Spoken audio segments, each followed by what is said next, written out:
And so these men decide we're going to pick him up. Now imagine this. The beds weren't like they are today. Right. So let's just say it was a little bit smaller, a little not as heavy. But he was heavy. Yeah. And whenever you get involved in people's life, you're going to be picking up heavy situations.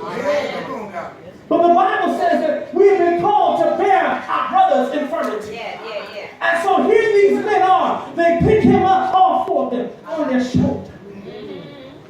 And they decide from wherever he lives to the point where Jesus is in the house, we've got to get him there. By any means necessary. We've got to get him to the point where he can get healed. We've got to get him to the point where he can get help. And so here these four men carrying him. They decided we're going to bear our brother's burden until we get him to the point of healing.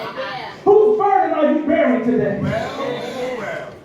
Is it only about what you're going through and the situation you're in? Is it only about the trouble that's going on in your life that you don't have, that you feel that I can't worry about picking somebody else? I got my own problems. I got my own situations. I got my own circumstances. And I'm too busy to be concerned about the problems of somebody else. But that is the point where we need to pick somebody else up and carry them to the point of leading.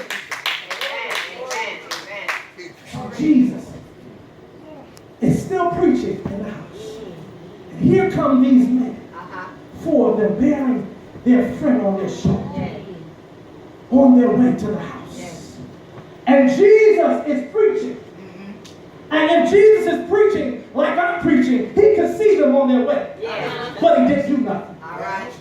He already knew that the man was in a paralyzed condition. But Jesus he didn't stop what he was doing because he could see someone else from a far off how to lead.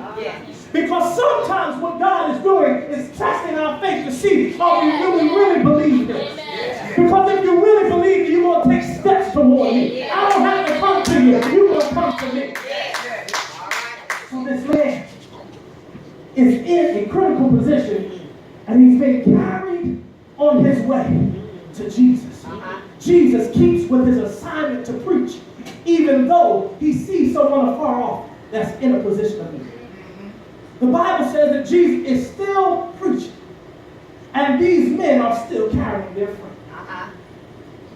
They get to the point where they're at the door, and you would think that maybe the ushers would scatter the crowd so that the man could get to Jesus. Or you would think that Jesus would tell the ushers, go ahead and spread the aisle so that the man can get to me. But Jesus didn't do that.